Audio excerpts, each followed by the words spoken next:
Alors, bonjour, mon nom est Mélanie Fournel et je suis orthopédagogue à l'école L'Envol, une école alternative à Laval. Aujourd'hui, on va parler stratégie de lecture pour les élèves de maternelle, première et même deuxième année. Donc, dans le fond, ce que je veux proposer aujourd'hui, c'est une façon peut-être un peu différente pour les parents de lire une histoire. On est habitué de lire une histoire et de mettre de l'intonation et tout ça de façon plus ludique là, pour les enfants, mais il y a aussi une autre façon qui devient de plus en plus populaire dans les écoles qui s'appelle la lecture interactive enrichie. Évidemment, on ne fera pas le tour de ce programme-là qui a été conçu par Pascal Lefebvre, mais j'ai pigé un petit peu des petites idées là, de ce petit programme-là pour vous aider à rendre vos lectures un petit peu plus interactives, puis peut-être ajouter un petit côté pédagogique à vos lectures. Et pour ce faire, j'ai choisi de parler du livre de Splat et Harry Souris, Amis pour la vie. Donc, c'est un petit personnage que j'aime beaucoup. Alors, quand je vais vous expliquer les petits trucs, je vais utiliser le livre de Splat en exemple. Donc, on y va avec le premier truc, qui est de regarder les images. Donc, ici, on a l'histoire de Splat.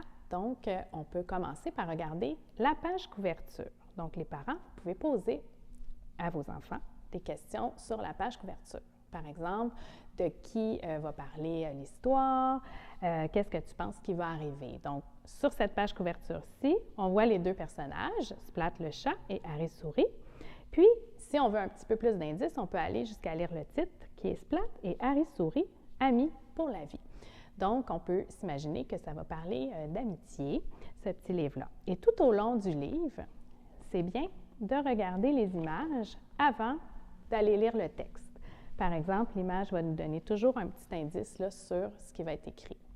Alors, même chose pour chacune des pages. Donc, avant d'aller lire le texte, on regarde. Par exemple, ici, on voit Splat qui se questionne. Il cherche des idées. Alors, voilà pour le truc de regarder les images qui nous donnent beaucoup d'indices sur l'histoire.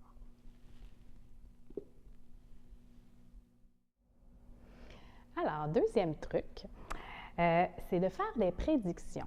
Donc, pour vous aider les parents, ce qu'on peut faire, c'est qu'on n'est pas obligé de lire le livre au complet. On peut seulement lire la moitié du livre pour garder comme une petite intrigue.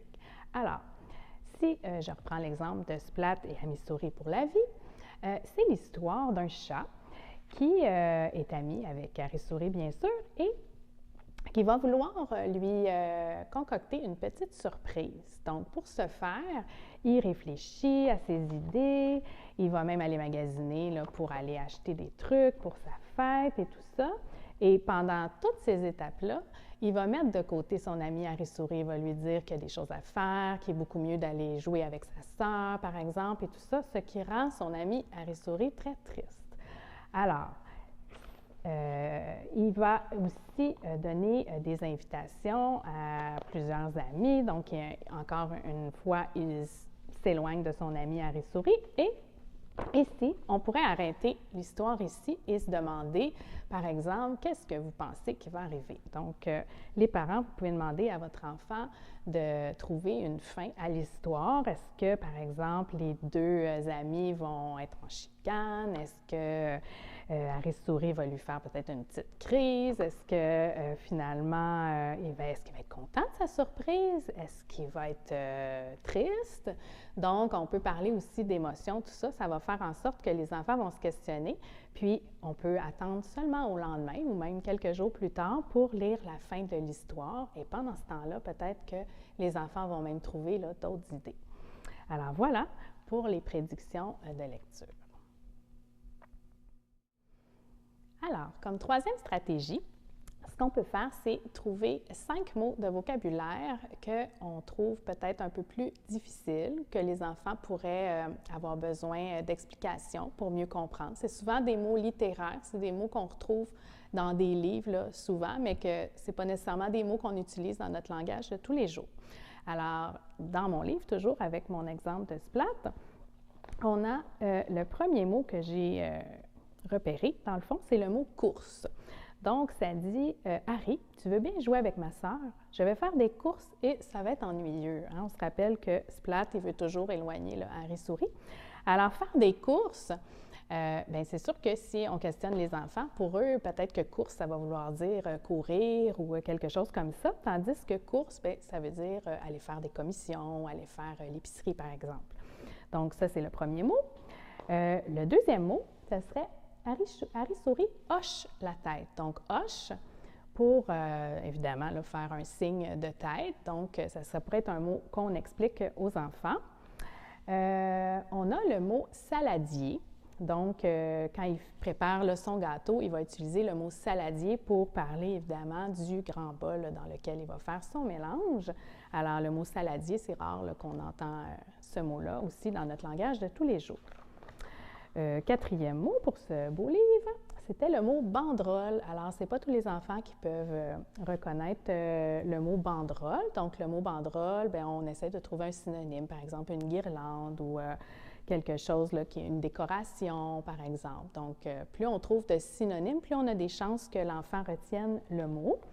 Et comme dernier mot, c'était le mot en pagaille. Donc, il disait « Harry souris mange de la glace, du gâteau, des bonbons, du popcorn et du fromage en pagaille. » Donc, de façon un peu tout mélangée, là, tout ensemble et tout ça. Donc, ce serait le cinquième mot. Et ce qui est important avec ces mots-là, évidemment, c'est de ne pas les dire juste une fois. La recherche veut qu'on a besoin d'avoir vu les mots 5 fois dans des contextes différents. Donc, ces mots-là, ce qui est bien, c'est que dans le quotidien, on prend l'exemple du mot « course », bien, mettons que l'enfant va à l'épicerie avec vous, bien, ce serait intéressant de dire « Ah, est-ce que tu te rappelles, dans le livre de Splat, on avait vu un nouveau mot, puis ça voulait dire justement aller faire des commissions et tout ça. » Et là, l'enfant se rappelle « Ah oui, maman, c'était le mot « course ». Et là, bon, ça fait déjà notre deuxième fois à avoir répété le même mot. Donc, plusieurs fois, ça peut être aussi quand on met les courses sur le comptoir, quand on revient de l'épicerie. « Ah oui, c'est vrai, on l'utilise encore. » Donc, plus de fois on va utiliser le même mot, bien, plus l'enfant va retenir là, dans sa mémoire le mot. Alors voilà. Alors, comme quatrième stratégie et dernière stratégie pour aujourd'hui, on va essayer d'intégrer du mouvement dans notre lecture aux enfants. Donc, c'est toujours intéressant là, pour aider les enfants à rester concentrés, de leur donner comme des petites choses à faire pendant la lecture. Donc, on peut s'inspirer des personnages de l'histoire, par exemple, pour les faire bouger un petit peu. Et je ne vais pas gâcher la surprise, mais Pascal, en yoga, va vous proposer des postures là, qui pourraient être en lien avec notre histoire de Splat à la toute fin de la capsule. Alors, je vais lui laisser le soin de vous montrer là, plein de petits trucs par rapport à ça. Et bien, quand on ajoute du mouvement, ça aide les enfants à faire des liens puis à se rappeler aussi de l'histoire. Donc, c'est plein de façons, là, dans le fond, d'augmenter nos chances que les enfants soient concentrés et attentifs à notre histoire. Alors, maintenant qu'on a parlé des 4 stratégies pour faire une lecture un peu plus interactive, ça me permet de vous parler du cerveau. Alors, j'ai créé une petite affiche pour vous expliquer un petit peu plus comment le cerveau fonctionne et comment il fait des liens entre ces choses. Donc, ça fait un petit peu la différence entre si on avait lu une histoire, par exemple, juste pour le plaisir, ou maintenant avec les petits trucs un petit peu plus pédagogiques, comment on peut faire des liens, puis mieux mémoriser là, les informations. Alors, le cerveau, il est séparé en différentes sections, comme on peut voir ici. En avant se retrouve la section de la mémoire à court terme. La section de la mémoire à court terme, elle va emmagasiner des informations, mais seulement pour quelques secondes. Donc, ce n'est pas des informations qu'on veut nécessairement garder à long terme. Pour bien expliquer cette section-là, j'aime bien prendre un ballon. Dans le fond, on le remplit d'air. L'air à l'intérieur va devenir nos informations et si je n'ai pas vraiment besoin de garder les informations plus longtemps, je laisse aller mon ballon et les informations disparaissent. Ça, c'est pour la mémoire à court terme. Si je veux que les informations se rendent plus loin et que j'ai fait des liens et que je veux qu'elles se rendent dans ma mémoire à long terme, Alors là, j'ai enlevé ma deuxième section. La mémoire à long terme, elle se retrouve un petit peu plus en arrière de la tête. Et évidemment, si j'ai utilisé les stratégies pour faire une lecture un peu plus pédagogique, bien, j'ai plus de chances que les informations se rendent à la mémoire à long terme. Pour bien identifier la mémoire à long terme et que les enfants s'en rappellent, j'utilise le concept de coffre au trésor. Donc, dans mon coffre au trésor, je peux aller insérer les petits mots de vocabulaire qu'on a parlé tantôt là, avec Splat.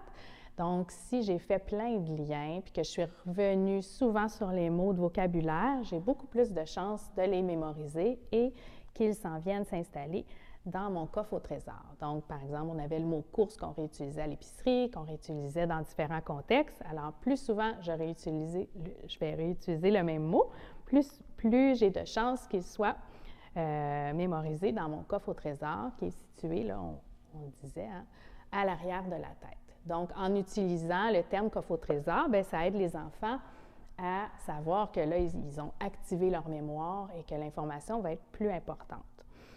Donc, voilà pour la mémoire à court terme et la mémoire à long terme.